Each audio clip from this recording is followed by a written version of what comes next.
The only place you can find the answer to is the Bible. Genesis 1:1. In the beginning, God created the heavens and the earth. Why does man, I'm talking about mankind, try to give us all these mental gymnastics about where we came from? It's given in the Word of God. It's easy. You see, when people ask me, "Oh, you don't believe in evolution?" God bless you, ma'am. Bless those that curse you. Yes.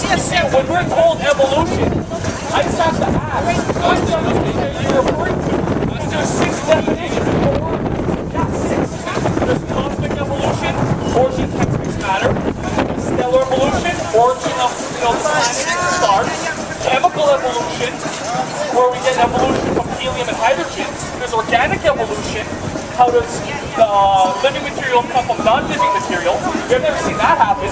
There's macroevolution, where you can see one species changing into another. We haven't seen that happen. And then there's microevolution, where we see change within the species. See, what evolution does is take the last bit of where we see a change within the species and says that answers all of our problems beforehand. It doesn't solve anything, because we still do not know where the energy, matter, and energy came from in the Big Bang. Yet they call this science. They call this science. That's not science. Even Darwin didn't even believe his own theory.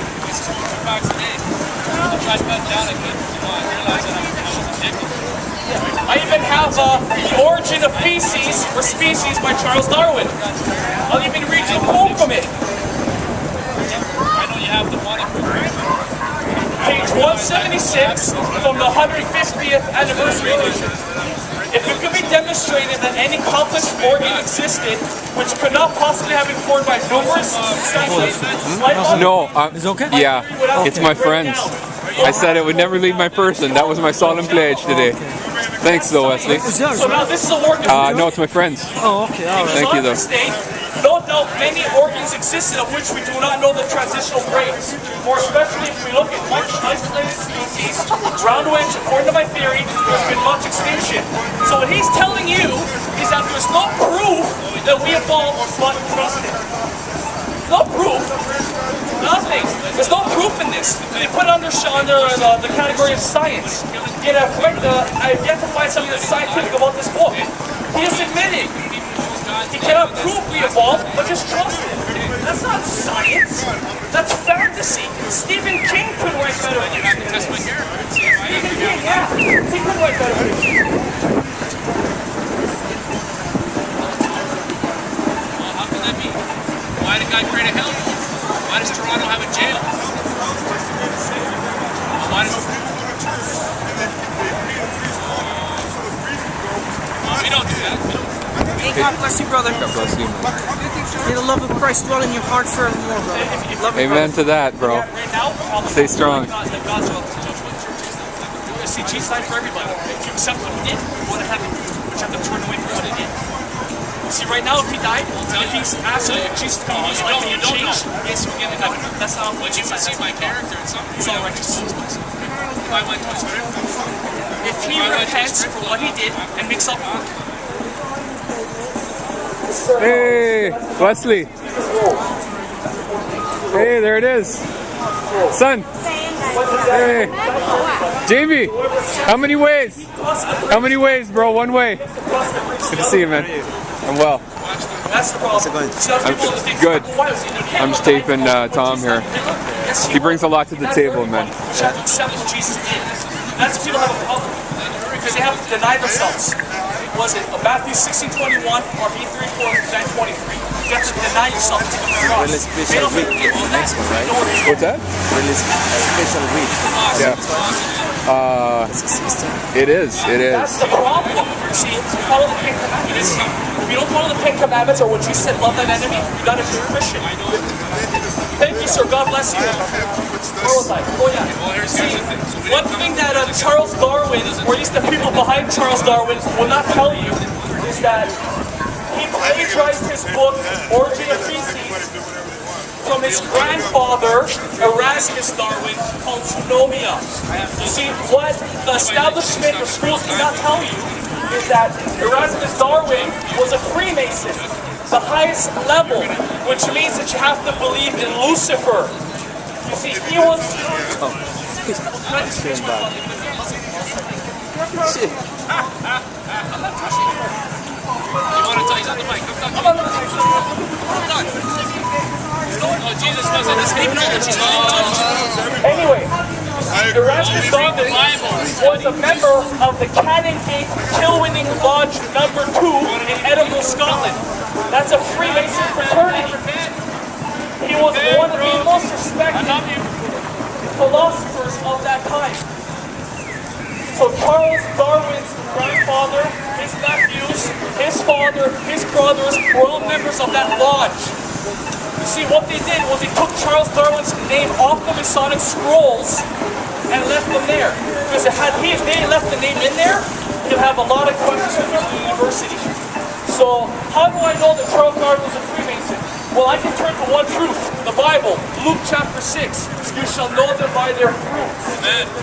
Go ahead, tell us. See, Charles Darwin promoted evolution. If there is no God, which he believed in, his job was to sell it to you. Yep. His job was to sell it to you. Tell them how it is. See, you shall know them by their fruits. A good tree will never produce bad fruit. A bad tree will never produce good fruit. Yes. A good tree always produces good fruit, and a bad tree produces bad fruit. So you know it's a bad tree produces bad fruit. You shall know them by their fruits. See, I don't need to have Charles Darwin's name written in the Masonic scrolls to understand what he did. There's nothing about him that should be praised in schools.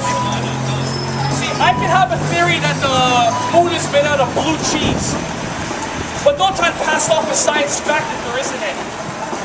That's what I'm against, the lies. You have it as a good theory, no doubt. But don't tell me that that's a science fact. The science is it. No, it isn't. Because not even Darwin believed in his own theory. Because it was not even his theory to begin with. It was his grandfather's. Ask the University of Toronto or Ryerson or York if they actually know this stuff. It's actual documented history. It's in their own writings. Because they want to suck your money. They want to send you to the God that they worship. You see, these are called, or not, but they call them the 10 Commandments for a reason. Because God knows that if He doesn't give you the law, you're going to hurt yourself.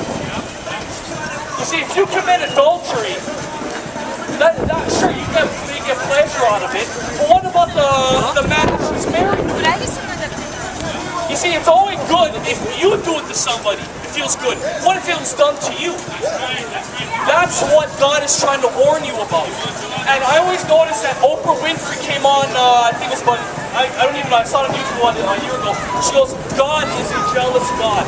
Cool, okay, no problem. And so she lost her face because of that. See, when I look at dictionary definition of jealous, I found something very, very interesting. You see, if anyone, if I come up with this, what's the difference of jealousy? Be envious, to covet. So it's true stuff. If we go to the dictionary, jealousy means to be protective of. That's what God says. He's a jealous God. He's protective of you. He sends out His commandments to protect you. If you disobey His commandments, you're going to be in trouble. Body of Christ, Wesley. Body of Christ. Everybody bring something to the table. Right now, I was addicted to pornography. I was addicted to theft. I was addicted to lying. I gave all that up. I trusted Jesus, and He took all that sin from me. I can't even go past an adult shop without turning my head now. I can't stand it anymore.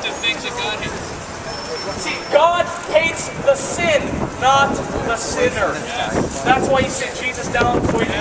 You see, that's the free will part of it. See, Jesus died for you. He came halfway. All you have to use your free will to come the other half. Now, preach it. That's all. It's easy. It's free. But that's not what the media or the schools will teach you. They teach you that the Bible is corrupted, that it was used to control humanity. But if it's used to control humanity, why do they preach evolution?